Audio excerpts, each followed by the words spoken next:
Good evening. Welcome to the Robinson Grand Performing Arts Center and to the Rustic Mechanicals production of A Midsummer Night's Dream. For those of you who don't know, the troupe that you're about to see performing are the Rustic Mechanicals. The Rustic Mechanicals are the only professional touring Shakespeare troupe in the state of West Virginia.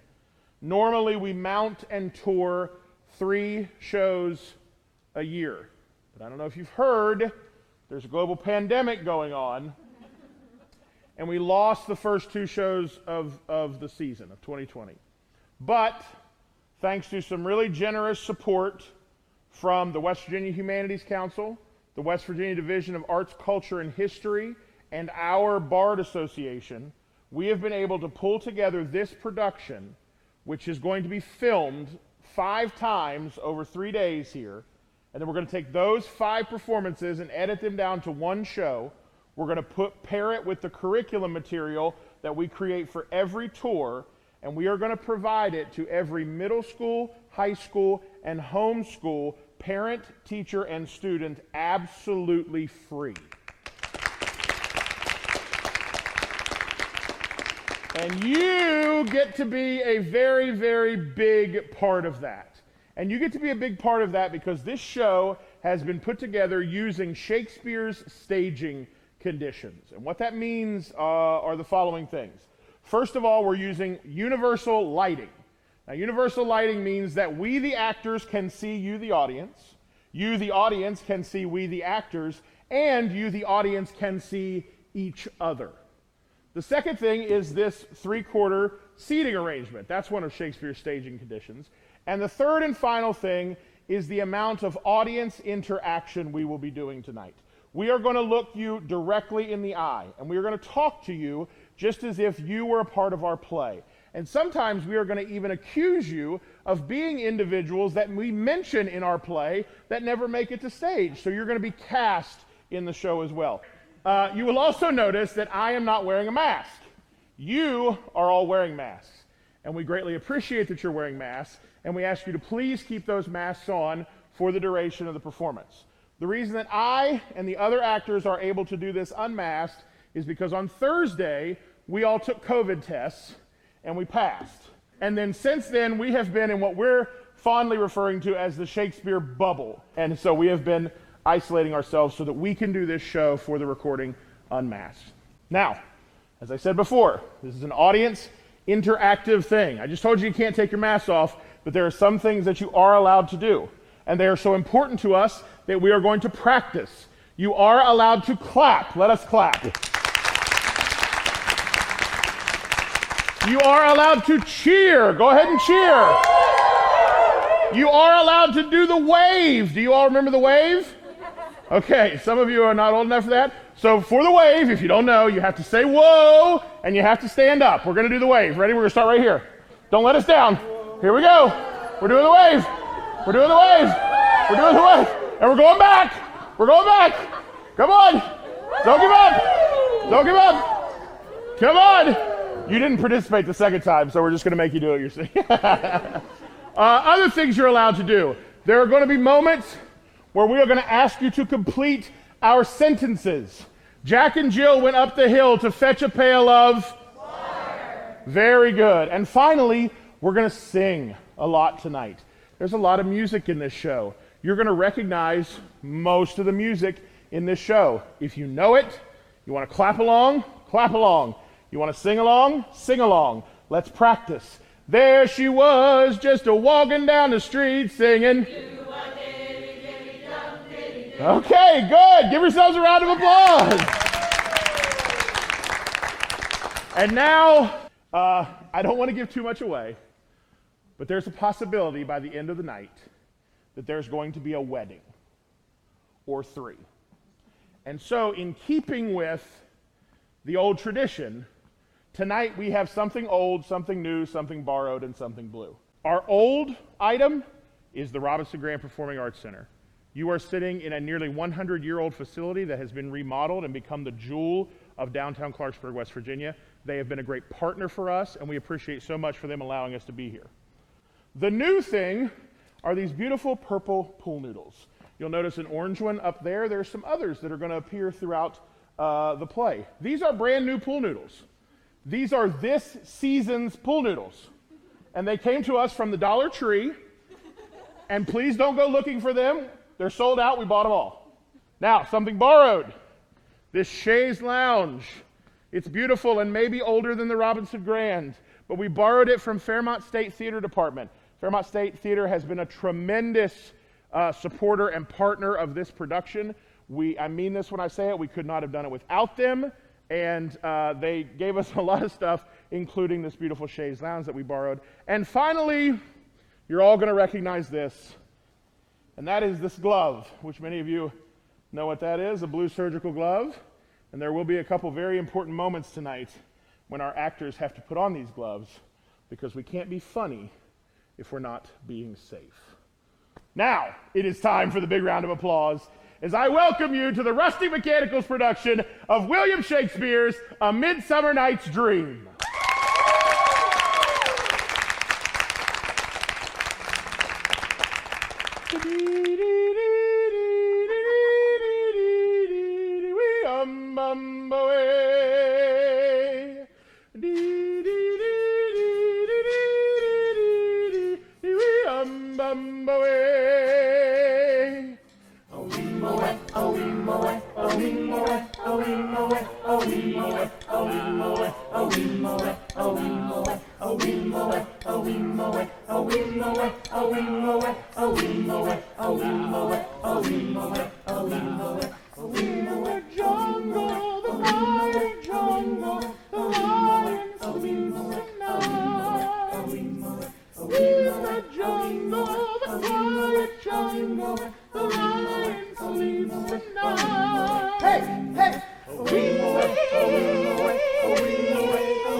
Our nuptial hour draws on apace. 4 happy days bring in another moon. But oh, methinks how slow this old moon wanes. She lingers my desires, like to a stepdame or a dowager, long withering out a young man's revenue. 4 days will quickly steep themselves in night. 4 nights will quickly dream away the time. And then the moon, like to a silver bow new bent in heaven, shall behold the night of our solemnities. Call Philostrate. Stir up the Athenian youth to merriments. Turn melancholy forth to funerals. The pale companion is not for our pomp.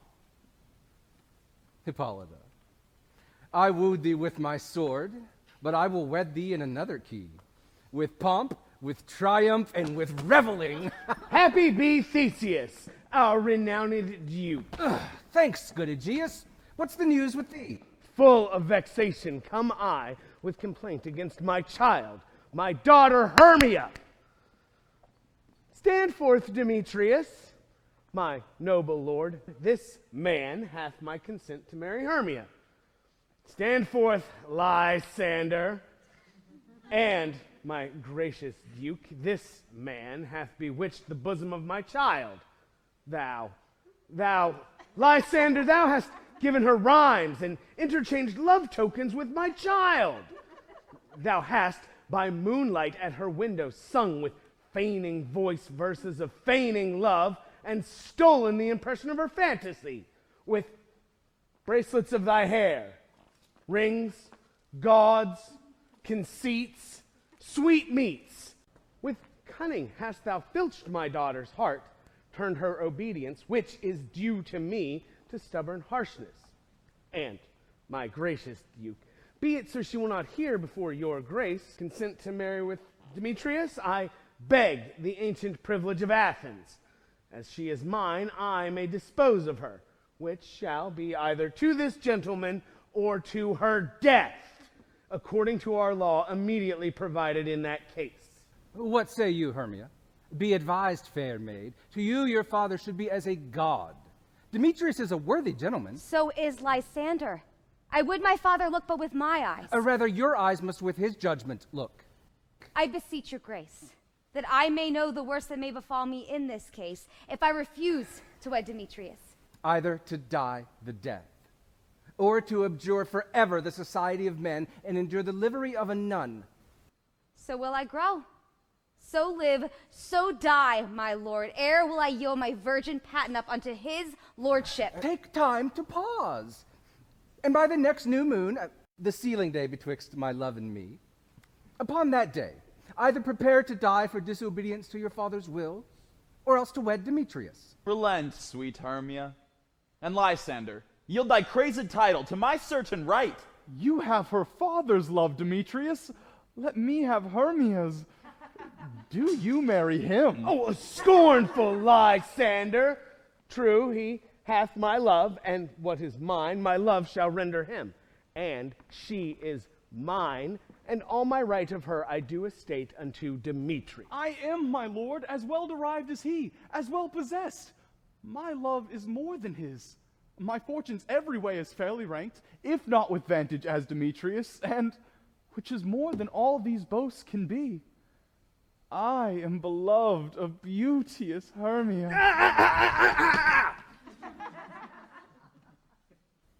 Demetrius, I'll avouch it to his head, made love to Neater's daughter Helena, and won her soul. And she, sweet lady, dotes, devoutly dotes in idolatry upon this Spartan and inconstant man. I must confess that I have heard so much, and with Demetrius thought to have spoke thereof. But being overfull of self-affairs, my mind did lose it. But Demetrius, come, and come, Aegeus, you shall go with me. I have some private schooling for you both.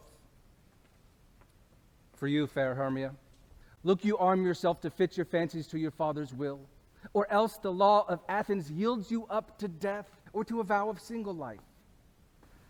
Come, my Hippolyta. What cheer, my love? Demetrius and Aegeus, go along. I must employ you in some business against our nuptial. With duty and desire we follow you. How now, my love? Why is your cheek so pale? How chance the roses there do fade so fast? Belike for want of rain, which I could well beteen them from the tempest of my eyes. Ay me, for aught that I could ever read, could ever hear by tale or history, the course of true love never did run smooth. So quick bright things come to confusion. If then true lovers have been ever crossed, it stands as an edict in destiny. Then let us teach our trial patience, as due to love as thoughts and dreams and sighs. A good persuasion, therefore hear me, Hermia. I have a widow aunt, a dowager of great revenue, and she hath no child. From Athens is her house remote 7 leagues, and she respects me as her only son. There, gentle Hermia, may I marry thee. And to that place the sharp Athenian law cannot pursue us. If thou lovest me then, steal forth thy father's house tomorrow night, and in the wood, a league without the town, where I did meet thee once with Helena, to do observance to a morn of May. There will I stay for thee. My good Lysander, I swear to thee by Cupid's strongest bow, by all the vows that ever men have broke, in number more than ever women spoke. In that same place thou hast appointed me, tomorrow truly will I meet with thee. Keep promise, love. Look, here comes Helena. Godspeed for Helena, whither away? Call you me fair? That fair again unsay. Demetrius loves your fair. Oh, happy fair, your eyes are lodestars, and your tongue sweet air more tunable than lark to shepherd's ear.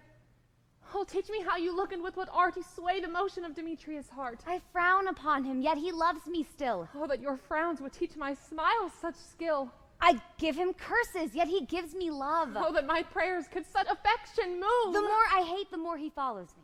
The more I love, the more he hateth me. His folly, Helena, is no fault of mine. None but your beauty. Would that fault were mine. Take comfort. He no more shall see my face. Lysander and myself will fly this place. Helen, to you our minds we will unfold. Tomorrow night's, a time that lovers' flights doth still conceal, through Athens' gates have we devised to steal. And in the wood where often you and I upon faint primrose beds were wont to lie, emptying our bosoms of their counsel sweet. There my Lysander and myself shall meet. Farewell, sweet playfellow. Pray thou for us, and good luck grant thee thy Demetrius. Keep word, Lysander. We must starve our sight from lovers' food. Till morrow, deep midnight. Oh, I will, my Hermia. Helena, adieu. As you on him, Demetrius, doubt on you. How happy some or other some can be. Through Athens I am thought as fair as she, but what of that? Demetrius thinks not so. Love looks not with the eyes, but with the mind, and therefore is winged Cupid painted blind. For ere Demetrius looked on Hermia's eyne, he hailed down oaths that he was only mine. I will go tell him of fair Hermia's flight. Then to the wood will he tomorrow night pursue her. Oh, herein mean I to enrich my pain, to have his sight thither and back again. Is all our company here? You were best to call them generally, man by man, according to the script.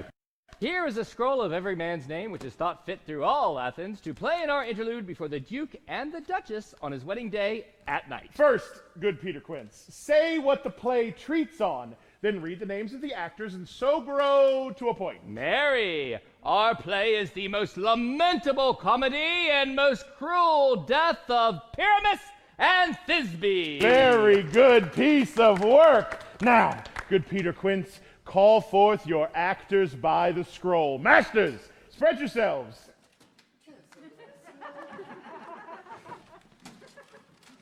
Answer as I call you. Nick Bottom the Weaver. Ready. Name what part I am for and proceed. You, Nick Bottom, are set down for Pyramus. Francis What Flute. is Pyramus? A lover or a tyrant? A lover that kills himself, most gallant for love. That will ask some tears in the true performing of it. If I do it, let the audience look to their eyes. I will move storms. I will condole in some measure. To the rest. Yet my chief humor is for a tyrant. I could play Hercules rarely, or a part to tear a cat in, to make all split. The raging rocks and shivering shocks shall break the locks of prison gates. Amphibious car shall shine from far, and make and mar the foolish fates. This was lofty. Now, name the rest of the players. Francis This Flute. is Hercules' vein. A tyrant's vein, a lover is more condolent. Francis Flute the bellows mender. Here, Peter Quince. Flute, you must take Thisbe on you. Oh, what is Thisbe, a wandering knight? It is the lady that Pyramus must love. Nay, faith, let me not play a woman. I have a beard. That's all one. You shall play it in a mask, and you may speak as small as you will. And I may hide my face. Let me play Thisbe too. I'll speak in a monstrous little voice. Thisbe, Thisbe. Ah, Pyramus, my lover dear, thy Thisbe dear, and lady dear. No, you must play Pyramus, and Flute, you Thisbe. Well, proceed. Robin Starveling the tailor. Here, Peter Quince. Robin Starveling, you must play Thisbe's mother. Myself, Thisbe's father, Snug the joiner, you the lion's part, and I hope here is a play fitted. Have you the lion's part written? Pray you, if it be, give it me, for I am slow of study. You may do it extempore, for it is nothing but roaring. Let me play the lion too. I will roar, and I will do any man's heart good to hear me. I will roar, that I will make the Duke say, let him roar again. Let him roar again! And you should do it too terribly. You would fright the Duchess and the ladies that they would shriek, and that were enough to hang us all. That would hang us, every mother's son. I grant you, friends, if you should fright the ladies out of their wits, they would have no more discretion but to hang us.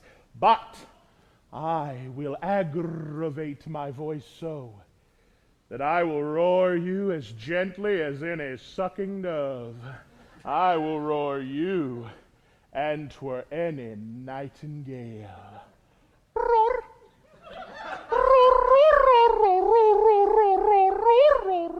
You can play no part but Pyramus!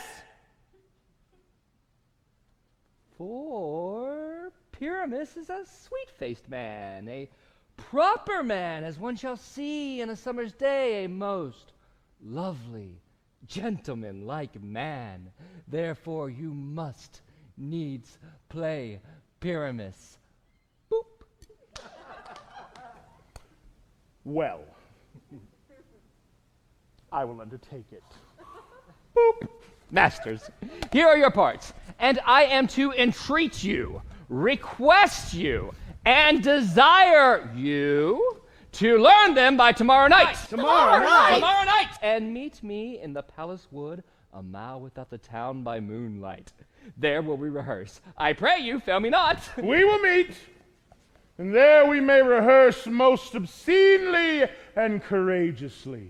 Take pains. Be perfect. Adieu. At the Duke's Oak we meet. Enough! Hold or cut bowstrings. How now, spirit, whither wander you? Over hill, over dale, through a bush, through a briar, over park, over pale, through a flood, through a fire, I do wander everywhere. Swifter than the moon's sphere, and I serve the fairy queen. To do her orbs upon the green, I must go seek some dewdrops here and hang a pearl in every cowslip's ear. Farewell now, lob of spirits. I'll be gone. Our queen and all her elves come here anon. The king doth keep his revels here tonight. Take heed the queen come not within his sight, for Oberon is passing fell and wrath, because that she is her attendant hath a lovely boy, stolen from an Indian king. She never had so sweet a changeling. And jealous Oberon would have the child, knight of his train, to trace the forest wild. But she perforce withholds the loved boy, crowns him with flowers, and makes him all her joy. Either I mistake your shape in making quite, or else you are that shrewd and knavish sprite called Robin Goodfellow and Sweet Puck. Are not you he? Thou speak'st aright. I am that merry wanderer of the night. I jest to Oberon and make him smile. But room, fairy, here comes Oberon. And here my mistress, would that he were gone.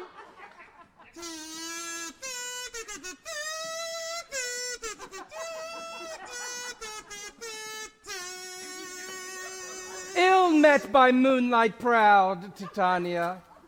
What, jealous Oberon? Fairies, skip hence, I have forsworn his bed and company. Tarry, rash wanton! Am not I thy lord? Then I must be thy lady. Why art thou here? Come from the farthest step of India, but that forsooth The bouncing Amazon, your buskined mistress, and your warrior love, to Theseus must be wedded, and you come to give their bed joy and prosperity. How canst thou thus, for shame, Titania, glance at my credit with Hippolyta, knowing I know thy love for Theseus? Ooh! These are the forgeries of jealousy. And never since the middle summer spring met we on hill, in dale, forest, or mead to dance our ringlets to the whistling wind, but with thy brawls thou hast disturbed our sport. Therefore the winds piping to us in vain as in revenge have sucked up from the sea contagious fogs, which, falling on the land, hath every pelting river made so proud that they have overborne their continents. The human mortals want their winter cheer. No night is now with hymn or carol blessed. And thorough this distemperature, we see the seasons alter. The spring, the summer, the childing autumn, angry winter, changed by their increase. They know not which is which. And this same progeny of evils comes from our debate, from our dissension. We are their parents and original. Do you amend it then?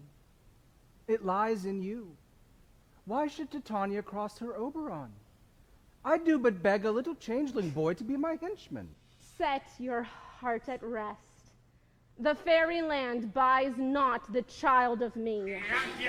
His mother was a votress of my order, and in the spiced Indian air by night, full often hath she gossiped by my side, and sat with me on Neptune's yellow sands, her womb then rich with my young esquire. But she, being mortal, of that boy did die.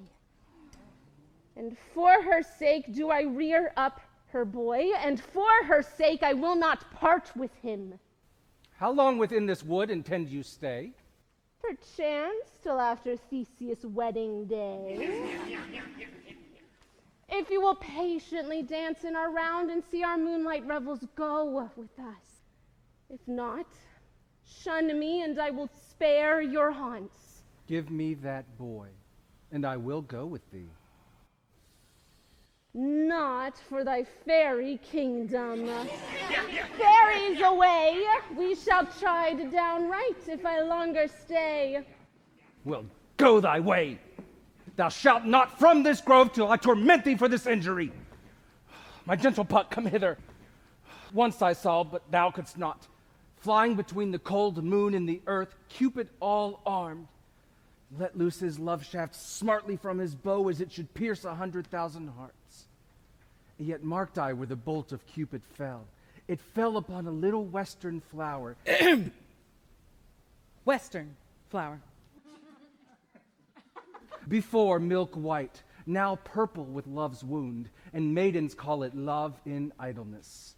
Fetch me this flower, the herb I showed thee once. The juice of it on sleeping eyelids laid will make or man or woman madly dote upon the next live creature that it sees. Fetch me this herb and be thou here again. I'll put a girdle round about the earth in 40 minutes.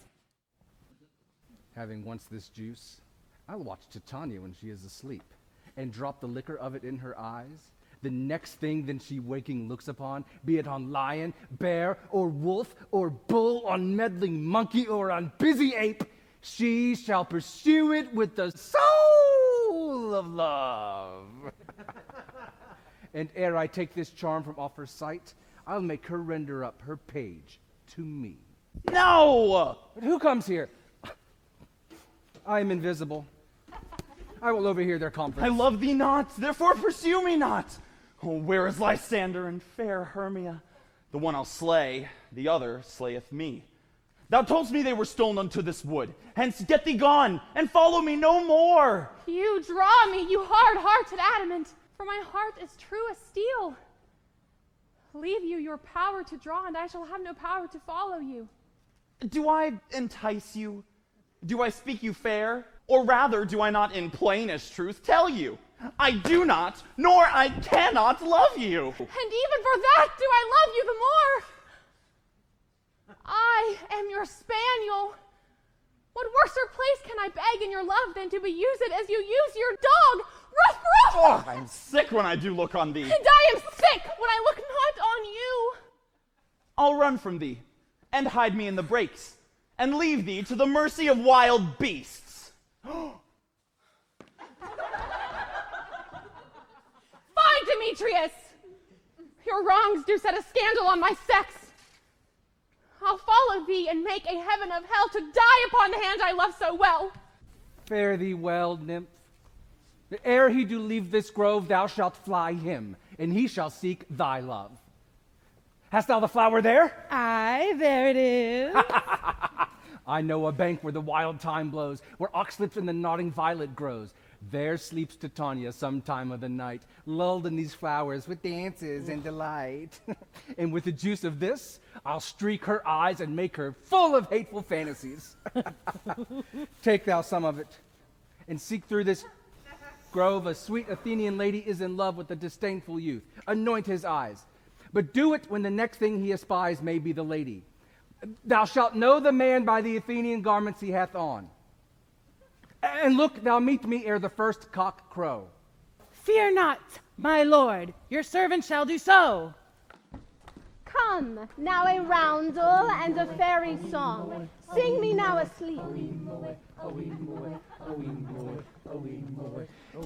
the jungle, the mighty jungle, Titania sleeps tonight. In the jungle, the quiet jungle, Titania sleeps tonight. Ha, ha! Welcome to the jungle. We got fun and games. Jungle. Welcome to the jungle. Watch it bring you to your knees. Knees.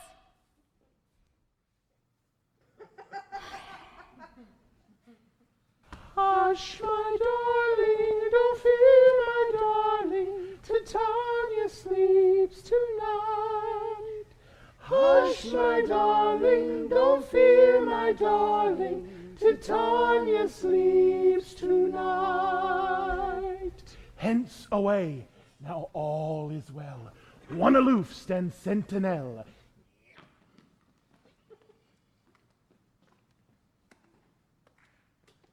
Pooh!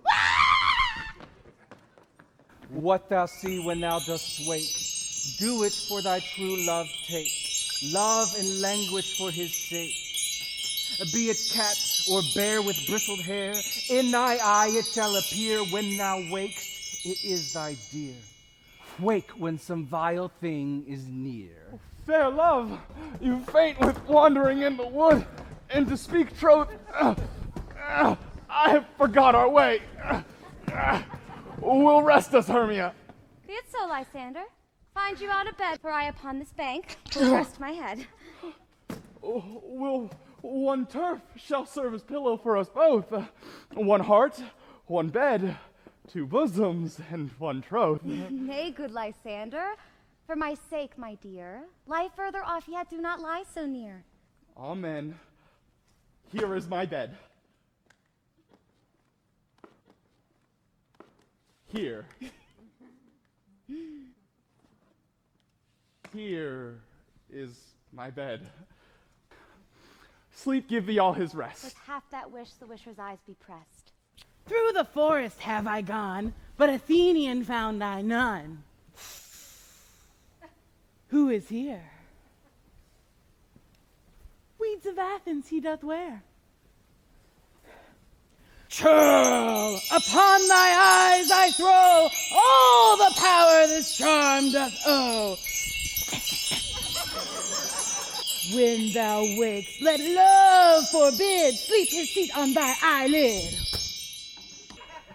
So, awake when I am gone, for I must now to Oberon. Oh, I am out of breath in this fond chase. The more my prayer, the lesser is my grace. Happy is Hermia, wheresoe'er she lies, for she hath blessed and attractive eyes. How came her eyes so bright? Not with false tears. If so, my eyes are oftener washed than hers. No, I am as ugly as a bear, for beasts that meet me run away for fear. But who is here? Lysander, On the ground. Dead? Or asleep? I see no blood, no wound. Lysander, if you live, good sir, awake.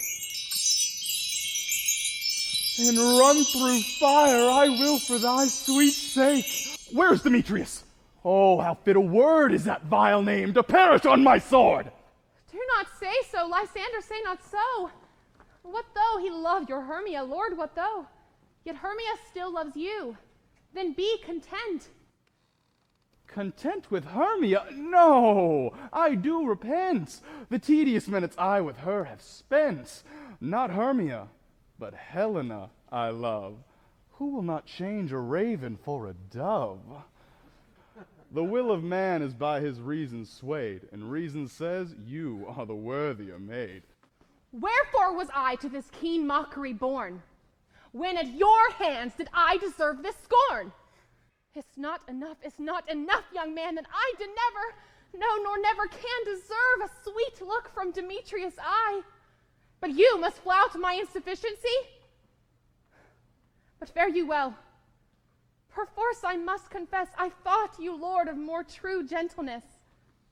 Oh, that a lady of one man refused should of another therefore be abused. She sees not Hermia. Hermia, sleep thou there, and never mayst thou come Lysander near. And all my powers address your love and might to honor Helen and to be her knight. Help me, Lysander, help me. Do thy best to pluck this crawling serpent from my breast.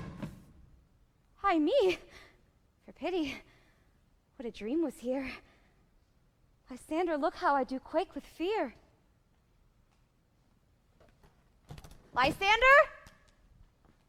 What, out of hearing? Either death or you I find immediately. Are we all met? Here's a marvelous, convenient place for our rehearsal. This shall be our stage. Peter Quince, there are things in this comedy of Pyramus and Thisbe that will never please. First, Pyramus must draw a sword to kill himself, which the ladies cannot abide. How answer you that? Well, I believe we must leave the killing out when all is done. I have a device to make all well.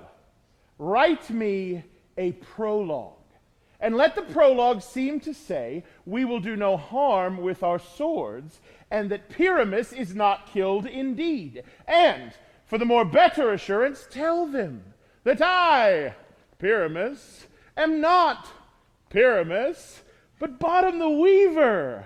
This will put them out of a fear. Well, we shall have such a prologue. Will not the ladies be afeard of the lion? I fear it, I promise you. Masters, you ought to consider with yourself to bring in a lion among ladies is a most dreadful thing.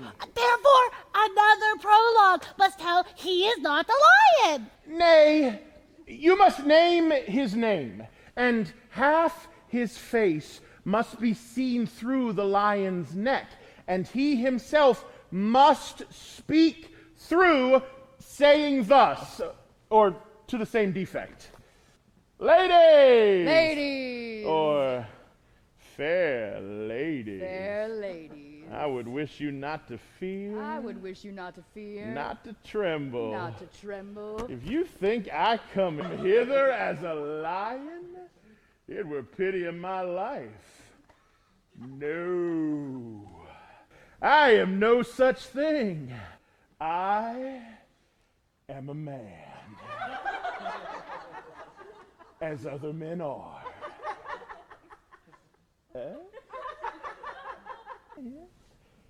And there indeed let him name his name and tell them plainly he is Snug the Joiner. Snug the Joiner! Well, it shall be so, but there is two hard things. To bring moonlight into a chamber, for you know Pyramus and Thisbe meet by moonlight. Doth the moon shine that night we play our play? A calendar, look in the almanac. Find out moonshine. Find out moonshine. Yes, it doth shine that night. Why, then may you leave a casement of the great chamber window where we play open, and the moon may shine in at the casement. Aye, Or else one must come in with a bush of thorns and a lantern and say she comes to disfigure or to present the person of moonshine. Then there's another thing. We must have a wall in the great chamber, for Pyramus and Thisbe, says the story, did talk through a chink of a wall. You can never bring in a wall. What say you, Bottom? Some man or other must present wall. And let him have some plaster or some loam or some rough cast about him to signify wall. And let him hold his fingers thus. And through that cranny shall Pyramus and Thisbe whisper. Well, if that may be, then all is well. Come, sit down and rehearse your parts. What hempen homespuns have we swaggering here, so near the cradle of the fairy queen? What? A play toward? I'll be an actor too, perhaps. Speak, Pyramus. Thisbe, stand forth. Thisbe, the flowers of odious savors, sweet. Odors. Odors, savors, sweet. So hath thy breath, my dearest Thisbe dear. But hark, a voice! Stay thou but here a while, and by I will to thee appear. A stranger Pyramus than e'er played here. Must I speak now? Aye, marry must you, for you must understand, he goes but to see a noise he has heard, and is to come again. Most radiant Pyramus, most lily white of hue, of color like the red rose on triumphant briar. As true as horse that yet would never tire. I'll meet thee, Pyramus, at Ninny's tomb. Ninny's tomb, man! Why you must not speak that you yet. answer to Pyramus. That you answer to Pyramus. All You your parts at speak. once. All your part at once, cues and all. Pyramus, enter! Your cue is past. It is never tire. Oh, as truest horse that yet would never tire. If I were fair Thisbe, I were only thine.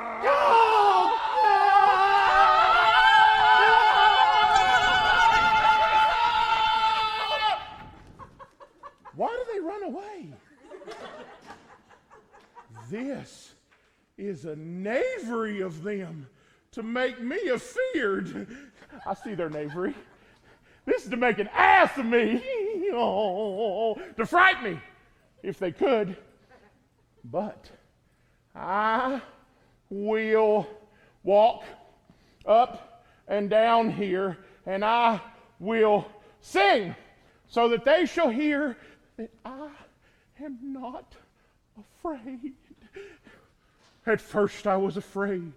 I was petrified, thinking I could never live without you by my side. And then I spent so many nights thinking how you did me wrong. And I grew strong, and I learned how to get along. But weren't you the one that tried to hurt me with goodbye? You think I'd crumble? You think I'd lay down and die? Oh, no, not I. I will survive. Yeah, as long as I know how to love, I know I'll be alive. Angel wakes me from my flowery bed. Pray thee, gentle mortal, sing again. Mine ear is much enamored of thy note. So is mine eye enthralled to thy shade. And thou doth move me on the first view to say, to swear I love thee. Oh, methinks, mistress, you should have little reason for that. Yet to say the truth, reason and love keep little company together nowadays. Thou art as wise as thou art beautiful. Not so, neither. Out of this would you not desire to go? Thou shalt remain here, whether thou wilt or no. I am a spirit of no common race, and I do love thee. There Therefore go with me. I'll give thee fairies to attend on thee, and I will purge thy mortal grossness so that thou shalt like an airy spirit go. Peace blossom, cobweb moth, and mustard seed. And I? And I? Where shall we go? Be kind and courteous to this gentleman. Feed him with apricots and dewberries, and pluck the wings from painted butterflies to fan the moonbeams from his sleeping eyes. Nod to him, elves, and do him courtesy. Hail, mortal. Hail. I cry your worship's mercy, heartily. I beseech your worship's name. Cobweb. I shall desire you of more acquaintance, good Master Cobweb. If I cut my finger, I shall make bold with you. Your name, honest gentleman? Peace blossom. I pray you, commend me to Mistress Squash, your mother, and to Master Peace God, your father. Your name, I beseech you, sir. Mustard seed. I desire you of more acquaintance, good Master Mustard Seed. Come, wait upon him, lead him to my bower. The moon, methinks, looks with a watery eye, and when she weeps, weeps every little flower, lamenting some enforced chastity. Oh, tie on my love's tongue. Bring him silently. I wonder if Titania be awake. Then what it was that next came in her eye, which she must dote on in extremity. Here comes her messenger. How now, mad spirit? My mistress with a monster is in love.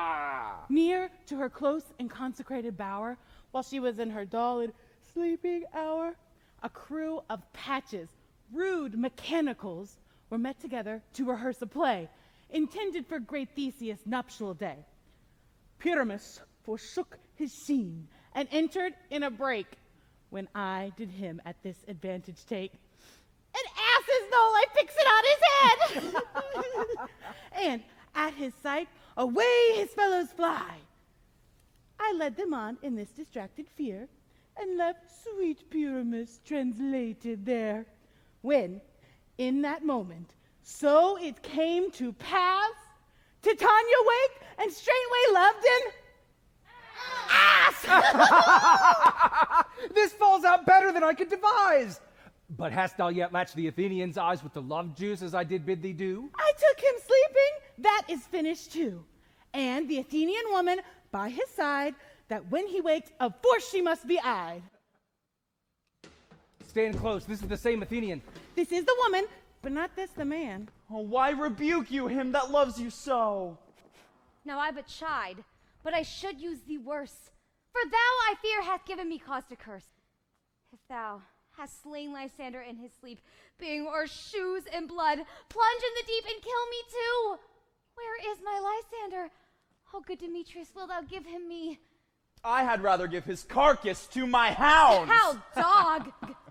Out, cur!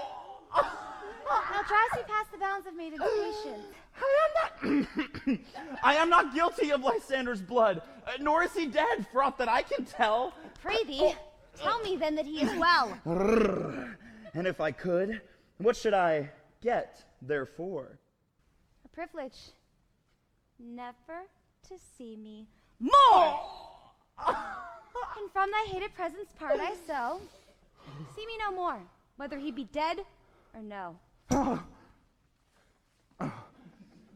There is no following her in this fierce vein. Here, therefore, for a while, I will remain. What hast thou done? Thou hast mistaken quite, and laid the love juice on some true love's sight. About the wood, go swifter than the wind, and Helena of Athens, look thou find. By some illusion see thou bring her here. I'll charm his eyes against she do appear. I go, look how I go. Flower of this purple dye, when his love he doth espy, let her shine as gloriously as the Venus of the sky. When thou wakest, if she be by, beg of her for a remedy. Captain of our fairy band, Helena is here at hand. Shall we their fond pageant see? Lord, what fools these mortals stand aside.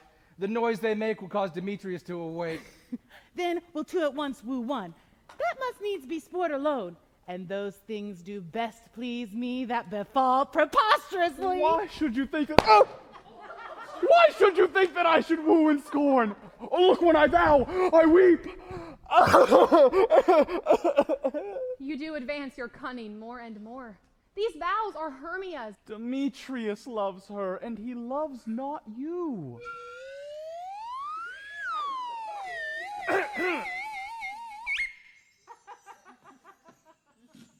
Oh, Helen, goddess, nymph, perfect, divine, to what, my love, shall I compare thine eyne? Crystal is muddy. Oh, how ripen show thy lips, those kissing cherries tempting grow. Oh, let me kiss this princess of pure white, this seal of bliss. Oh, spite, oh, health. I see you all are bent to set against me for your merriment. You both are rivals and love Hermia, and now both rivals to mock Helena. You are unkind, Demetrius. Be not so. You love Hermia. This you know I know. Lysander, keep thy Hermia. I will none. If e'er I loved her, all that love is gone. And now to Helen is at home returned, there to remain. Helen, it is not so. Look where thy love comes. Yonder is thy dear. Why didst thou leave me so? Why should he stay whom love doth press to go? What love could press Lysander from my side? Why seek'st thou me? Could not this make thee know the hate I bear thee made me leave thee so? You speak not as you think, it cannot be. Lo, she is one of this confederacy. Now I perceive they have conjoined all three to fashion this false sport in spite of me. Injurious Hermia, most ungrateful maid. It is all the counsel we two have shared.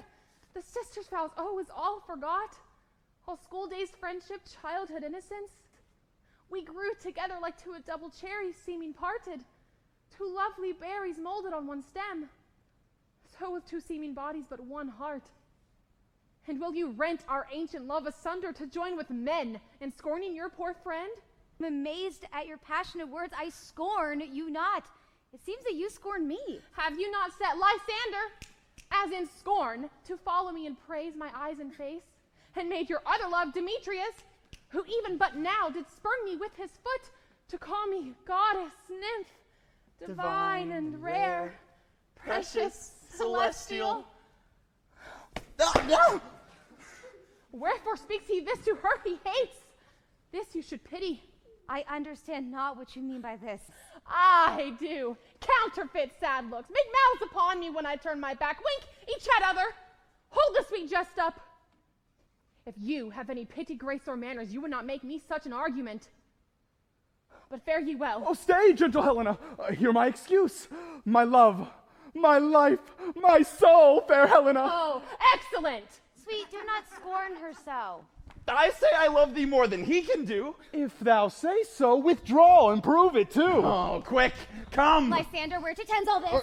Away, you Hermia. You are a tame man. Go! Hang off, thou cat, thou bird, vile thing, let loose, or I will shake thee from me like a serpent. Why are you grown so rude? What changes this sweet love? Out, loathed medicine, oh hated potion hence. Do you not jest? Yes, sooth, and so do you. Demetrius, I will keep my word with thee. I would I had your bond, for I perceive a weak bond holds you. I'll not trust your word. What? Should I hurt her? Strike her? Kill her dead? Although I hate her, I'll not harm her so. What? Can you do me greater harm than hate? Hate me? Wherefore? Am not I Hermia? Are not you Lysander? I am as fair now as I was erewhile. Since night you loved me. Yet since night you left me. Why then you left me? Oh, the gods forbid in earnest shall I say. I, by my life, and never did desire to see thee more. Therefore, be out of hope, of question, of doubts. Be certain, nothing truer, 'tis no jest, that I do hate thee, and love Helena. Oh, me! You juggler. You canker blossom, you thief of love. Have you no modesty? No touch of bashfulness? Fie, you counterfeit, you puppet, you. Ooh. Puppet? Why so? Aye, that way goes the game. Now I perceive that she had made compare between our statures. She hath urged her height, and with her height, forsooth, she has prevailed with him. And are you grown so high in his esteem because I am so trollish and just so low? How low am I, thou painted maypole? Speak. How low am I? I'm not yet so low, but that my nails can reach unto thine eyes! I pray you, though you mock me, gentlemen, let her not hurt me. I was never cursed. I have no gift at all in truishness. Let her not strike me. You perhaps may think because she is something lower than myself that I can match her. Lower? Hark again! Good Hermia, do not be so bitter with me. I evermore did love you. Let me quiet go to Athens while I bear my folly back. Why, get you gone! Who is that hinders you? The foolish heart that I leave here behind. What? With Lysander? With Demetrius! Oh, be not afraid. She shall not harm thee, Helena. No, sir, she shall not, though you take her part. Oh, and she is angry. She is keen and shrewd. She was a vixen when she went to school, and now she be but little. She is fierce. Little. Again. Nothing but lower little! Why will you suffer her to flout me thus? Let me come to her! Get you gone! You gnome! You minimus of hindering not grass made! You bead! You acorn! Let her alone. Speak not of Helena. Now she holds me not. Now follow, if thou darest to try who's right, of thine or mine is most in Helena. Oh, follow, nay. I'll go with thee, cheek by jowl. Yeah? You, mistress. Nay, go not back. Your hands than mine are quicker for a fray. My legs are longer, though, to run away. I'm amazed, and know not what to say. This is thy negligence. Still thou mistakest, or else commits thy knaveries willfully. Believe me, King of Shadows, I mistook. Did not you tell me I should know the man by the Athenian garments he had on? And so far, blameless proves my enterprise that I have anointed an Athenian's eyes. And so far am I glad it so did sort, as this, their jangling, I esteem a sport. Thou seest these lovers seek a place to fight. Hie therefore, Robin, overcast the night, and lead these testy rivals so astray as one come not within another's way. Then crush this herb into Lysander's eye, whose liquor hath this virtuous property, to take from thence all error with his might, and make his eyeballs roll with wonted sight. When they next wake, all this derision shall seem a dream and fruitless vision. I'll to my queen, and will her charmed eye release from monsters' view, and all things shall be peace. Up and down, I am feared in field and town. Goblin, lead them up and down. Here comes one. Where art thou, proud Demetrius? Speak thou now. Here, villain, where art thou? I will be with thee straight. Follow me then to plainer ground. Lysander, speak again. Oh, thou coward! Art thou fled?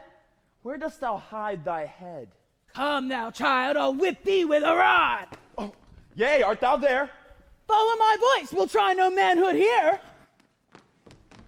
He goes before me and still tears me on. When I come where he calls, then he is gone. The villain is much lighter heeled than I. I followed fast, but faster he did fly. And here will rest me. Ho, ho, ho, coward, why comest thou not? Where art thou now? Come hither, I am here. Nay, then, thou mockst me. Thou shalt buy this deer. Now go thy way. Faintness constraineth me to measure out my cold length on this bed. By day's approach, look to be visited. Oh, weary night.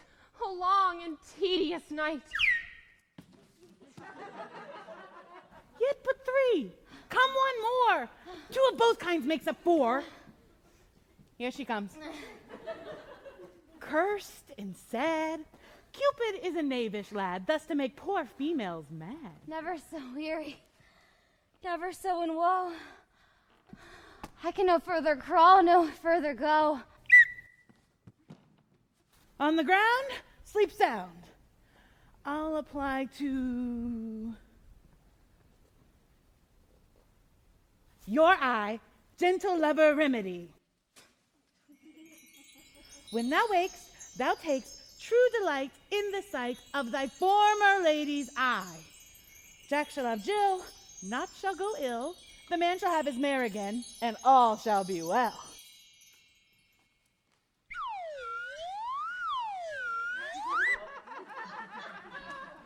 Come, sit thee down upon this flowery bed, while I kiss thy fair large ears, my gentle joy. Where's Peas Blossom? Ready. Scratch my head, Peas Blossom.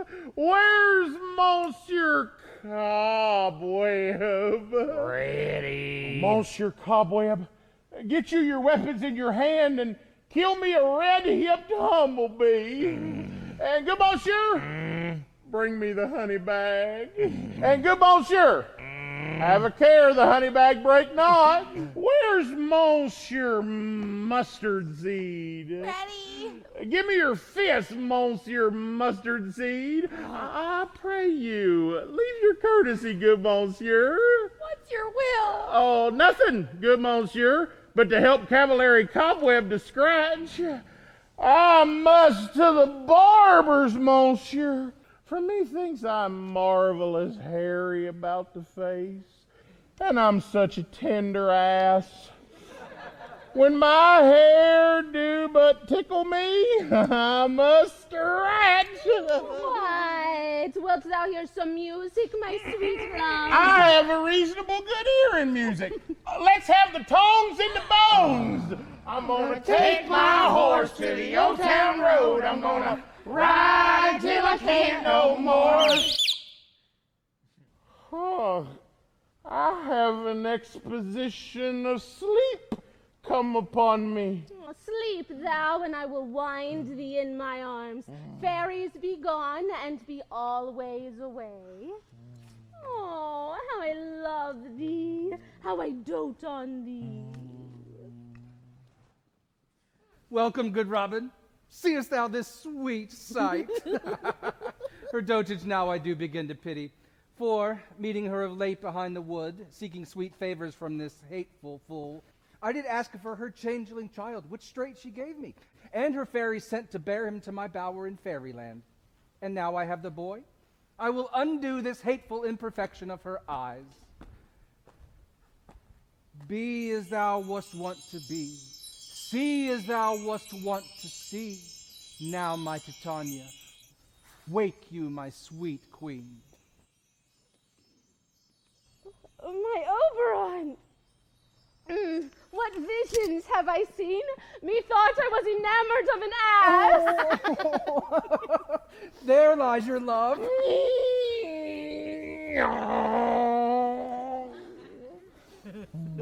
How came these things to pass? Robin, take off his head. Come, my lord, and in our flight, tell me how it came this night that I, sleeping here, was found with these mortals on the ground. Titania. Music hall. Musico! And and rock the ground whereon these sleepers be. Do-up-up-up-up-bow. I thought love was only true in fairy tales, meant for someone else, but not for me. Love was out to get me. That's the way it seems. Disappointment haunted all my dreams. And then I saw her face. Now I'm a believer. Not a trace of doubt in my mind. I'm in love. I'm a believer. I couldn't leave her if I tried.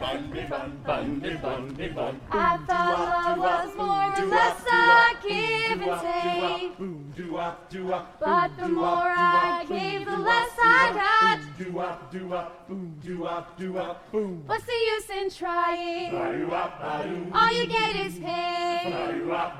When I needed sunshine, I got rain. And then I saw his face. Now I'm a believer. Not a trace of doubt in my mind. I'm in love. I'm a believer. I couldn't leave her if I tried. Bop bow, do wop bop bop. Bop bow, do wop bop bop. Love was out to get me. That's the way it seems. Disappointment haunted all my dreams. Bundy, bundy, bun, bundy, bundy, bun. And then I saw her face. Now I'm a believer. Not a trace. A doubt in my mind. I'm a believer. Yeah, yeah, yeah, yeah, yeah, yeah. Bundy, bundy, bun, bundy, bundy, bun. Whoa, I'm a believer. Go, one of you. Find out the forester. My love shall hear the music of my hounds. Dispatch, I say. Find the forester. Forester! We will, fair queen, up to the mountain's top and mark the musical confusion of hounds and echo in conjunction. I was with Hercules and Cadmus once, when in a wood of Crete they bayed the bear with hounds of Sparta. Never did I hear such gallant chiding. I never heard so musical a discord, such sweet thunder. My hounds are bred out of the Spartan kind. Their heads are hung with ears that sweep away the morning dew. Judge when you hear. Oh, my lord, this is my daughter here asleep. This Lysander, this Demetrius is, this Helena, old Neater's Helena. I wonder if they're being here together. No doubt they rose up early to observe the rite of May, and hearing our intent came here in grace of our solemnity. But speak, Aegeus, is not this the day that Hermia should give answer of her choice? It is, my lord. Good morrow, friends. St. Valentine is past. I know you two are rival enemies. How comes this gentle concord into the world? My lord, I shall reply amazedly. Half sleep, half waking, but as yet, I swear, I came with Hermia hither. Our intent was to be gone from Athens. Enough, my lord, you have enough. I beg the law upon his head. They would have stolen away, if they would, Demetrius, thereby to have defeated you and me.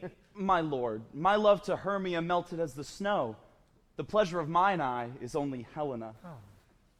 Now do I love her, long for her, and will forevermore be true to her. Aegeus, I will overbear your will. For in the temple, by and by, with us, these couples shall eternally be knit. Away with us to Athens, 3 and 3. We'll hold a feast in great solemnity. Methinks I see these things with parted eye when everything seems doubled. So methinks. And I have found Demetrius like a jewel, mine own and not mine own. Are you sure that we are awake? It seems to me that yet we sleep, we dream.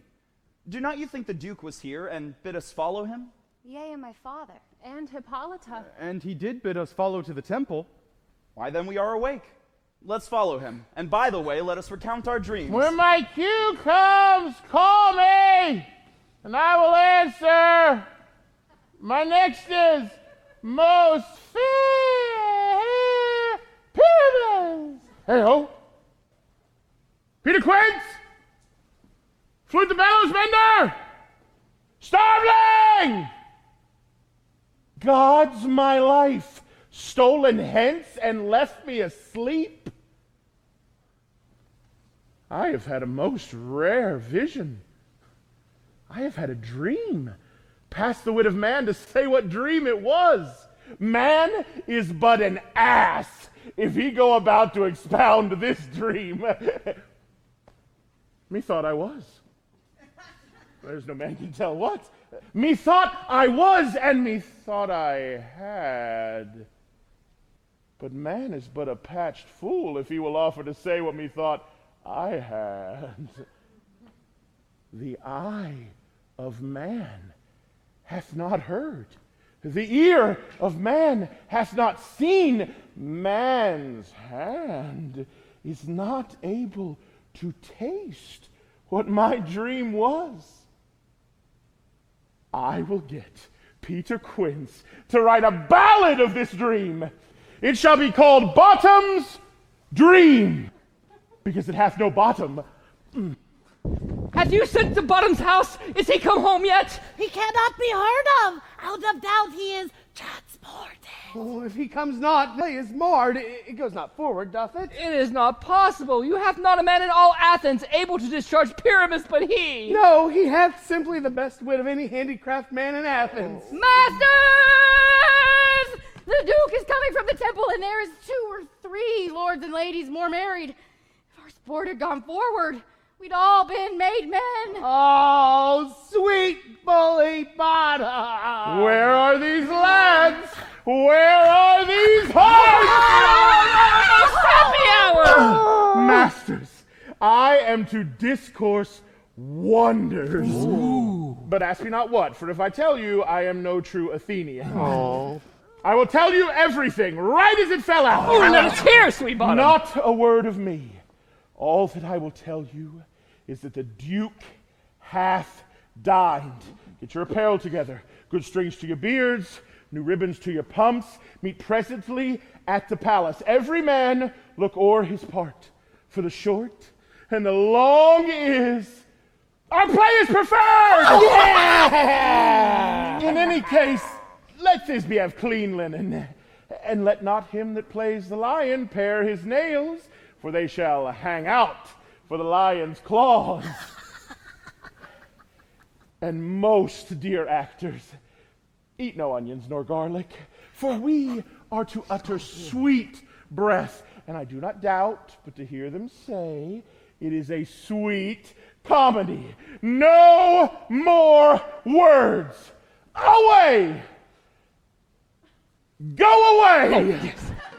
'Tis strange, my Theseus, that these lovers speak of. Oh, more strange than true. I never may believe these antique fables. The lunatic, the lover, and the poet are of imagination all compact. One sees more devils than vast hell can hold.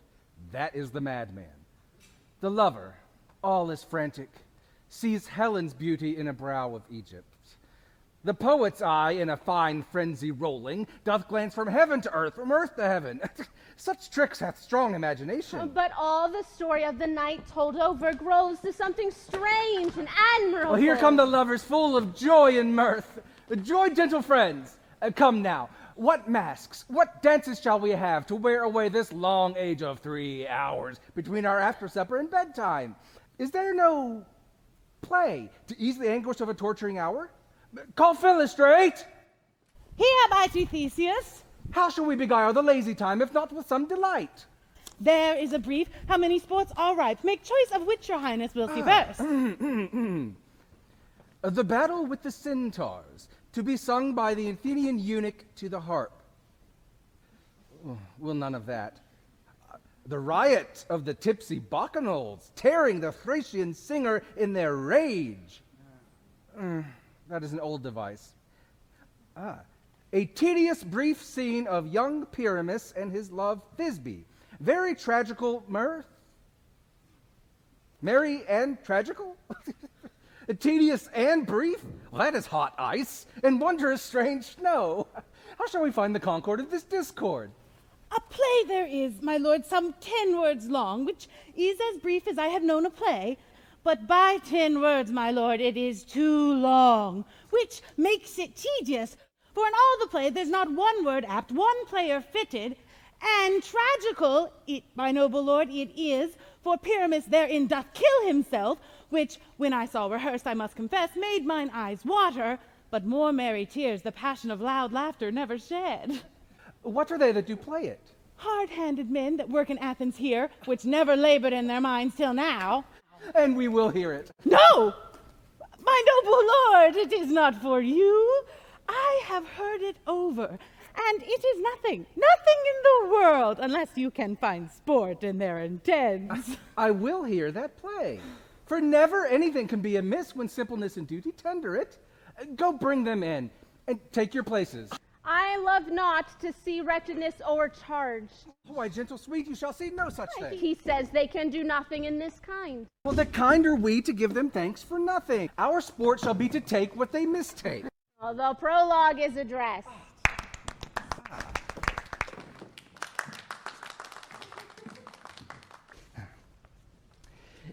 If we offend, it is with our goodwill. That you should think we come not to offend, but with goodwill. All for your delight, we are not here. The actors are at hand, and by their show you shall know all that you are like to know.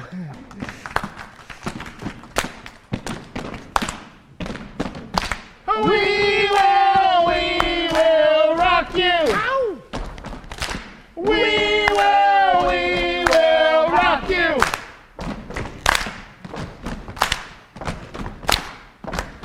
Gentles, perchance you wonder at this show, but wonder on till truth makes all things plain. This man is Pyramus, if you would know. Yeah. This beauteous lady, Thisbe, is certain. This man, with lime and rough cast, doth present Wall, that vile wall which did these lovers sunder. And through Wall's chink, poor souls, they are content to whisper, whisper, whisper, whisper, at the which let no man wonder. This man, with lantern, dog, and bush of thorn, presenteth moonshine. By moonshine do these lovers think no scorn to meet at Ninus' tomb, there to woo. Shine. This grisly beast, which lying called by name, the trusty Thisbe, coming first at night, did scare away, or rather did affright. And as she fled, her mantles she did fall, which lion, vile with bloody mouth, did stain. Anon comes Pyramus, sweet youth and tall, and finds his trusty Thisbe's mantle slain, whereat, with bloody, blameful blade, he bravely broached his boiling, bloody breast. And Thisbe, tarrying in mulberry shade, his dagger drew and died. For all the rest, let lion, moonshine, wall, and lovers twain at large discourse while here they do remain. I wonder if the lion be to speak. No wonder, my lord. One lion may when many asses do. Ow! He's a brick wall. He's mighty, coming to you this fall. He's a brick wall. His bricks a stack, and that's a fact. Ain't holding nothing back. He's a brick wall. We're together, everybody knows. This is how the story goes. Shake it down, shake it down, shake it down now. Shake it down, shake it down, shake it down now. In this same interlude, it doth befall that he one, what's your name? Jim by name, present a wall. And as such wall as Jim would have you think that had in it a crannied hole or chink, through which the lovers, Pyramus and Thisbe, did whisper often very secretly. It is the wittiest partition that ever I heard discourse. Pyramus draws near the wall. Silence. Oh, grim look tonight. Oh, night with you so bleak. Oh, night, whichever art when day is not. Alack! I fear my Thisbe's promise is forgot. And thou, oh wall, oh sweet, oh lovely wall, that stands between her father's ground and mine. Oh wall, oh sweet and lovely wall, show me thy chink to blink through with mine eye. Thanks, courteous wall. Joe, shield thee well for this. But what see I? No Thisbe do I see, oh wicked wall, through whom I see no bliss. Cursed be thy stones for thus deceiving me. And then, you okay? The wall, methinks, being sensible, should curse again. No! In truth, sir, he should not. Deceiving me is Thisbe's cue. She is to enter now.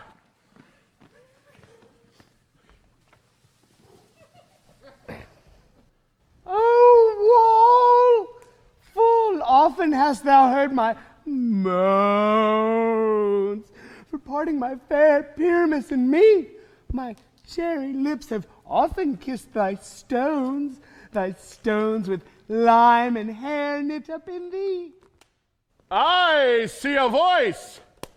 Now will I to the chink to spy, and I can hear my Thisbe's face. Thisbe? My love thou art, my love I think. Oh, kiss me through the hole of this vile wall.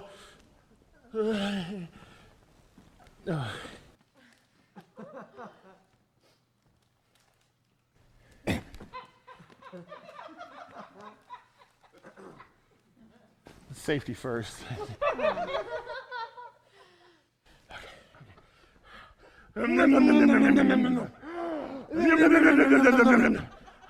I kiss the wall's hole and not your lips at all. Wilt thou at Ninny's tomb meet me straightway? Tide life, tide death, I come without delay. Thus has Jim, Wall, his part discharged so, and being done, thus Wall away doth go. Ow! He was a brick wall. He's mighty, mighty. Give him a hand now, y'all. Sit down, sit down, sit down now. Sit down, sit down, sit down now. Here come two noble beasts and a man and a lion. You ladies, you whose gentle hearts do fear the smallest monstrous mouse that creeps on floor, may now perchance both quake and tremble here, when lion rough and wildest rage doth roar.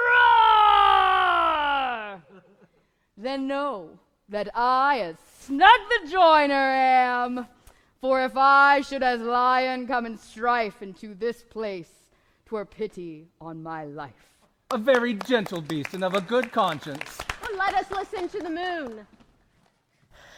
This lantern doth the horned moon present. He should have worn the horns on his head.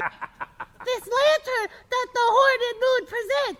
Myself, the man in the moon, do seem to be. Oh, this is the greatest error of all the rest. No. The man should be put into the lantern. How is it else the man in the moon? All that I have to say is to tell you the lantern is the moon, I the man in the moon, this thorn bush my thorn bush, and this dog my dog. Fine, fine, just Why, all these should be in the lantern. Here comes Thisbe. This is old Ninny's tomb. Oh. Where's my love? Oh. Whoa! Well roared, lion! Well run, Thisbe! And truly, the moon shines with a good grace. Sweet moon, I thank thee for shining now so bright, for by thy gracious, golden, glittering gleams, I trust to take of truest Thisbe's sight. But stay, oh spite, what dreadful dole is here? Is here! Is here! Oh, eyes, do you see? How can it be? Oh, dainty duck, oh dear, thy mantle good. What? Stained with blood, quell, crush, conclude, and This passion in the death of a dear friend would go near to make a man look sad. Oh, beshrew my heart, but I pity the man. Oh, wherefore, nature, hast thou lion's frame, since lion vile hath here deflowered my dear, which is, no, which was the fairest dame that lived, that loved, that liked, that looked with cheer. Come, tears, confound. Out, sword! And wound the pap of Pyramus. Aye! That left pap where heart doth hop. Okay. Yeah! Thus die! Aye! Thus! Oh!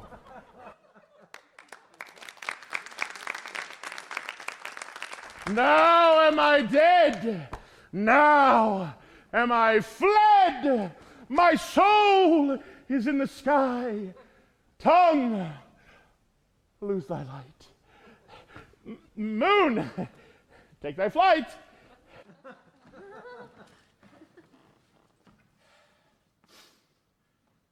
Now. And I am and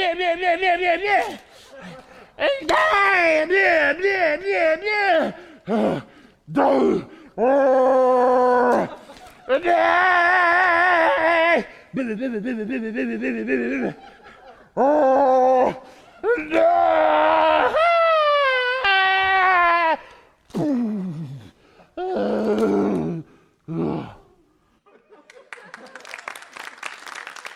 With the help of a surgeon, he might yet recover and prove an ass. Asleep, my love? What? Dead, my dove? Oh, these lily lips, this cherry nose, these yellow cowslips cheeks are gone, are gone. Lovers, make moan. His eyes were as green as leeks. Tell not a word. Come, trusty sword. Come, blade my breast in brew. And farewell, friends. Thus Thisbe ends. Yeah! Adieu. Adieu. Adieu. Moonshine and Lion are left to bury the dead. Aye, and Wall too. No! I assure you, the wall is down that parted their fathers. Will it please you to see the epilogue, or to hear a Bergamask dance between two of our company? No epilogue, I pray you! For your play needs no excuse.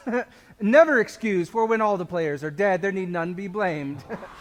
Mary, If he that writ it had played Pyramus and hanged himself in Thisbe's garter, it would have been a fine tragedy. And so it is, truly, and very notably discharged. Now, the iron tongue of midnight hath told 12. It is almost fairy time. Lovers, to bed. Yes! Now the hungry lion roars, and the wolf behowls the moon. Now it is the time of night, that the graves all gaping wide, every one lets forth his sprite, in the churchway paths to glide. And we fairies, that do run by the triple Hecate's team, from the presence of the sun, following darkness like a dream, now are frolic. Not a mouse shall disturb this hallowed house. I am sent with broom before, to sweep the dust behind the door.